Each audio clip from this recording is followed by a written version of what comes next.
galera. Então, galera, a gente vai comer aqui nosso marshmallow.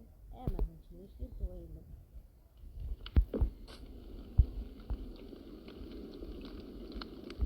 Peraí.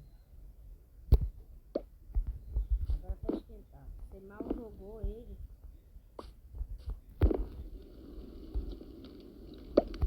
Vou esperar esquentar agora. Mas enfim, galera.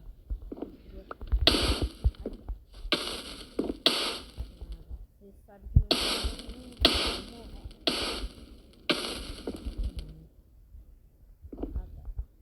mas eu queria falar mesmo, porque, tipo, é isso.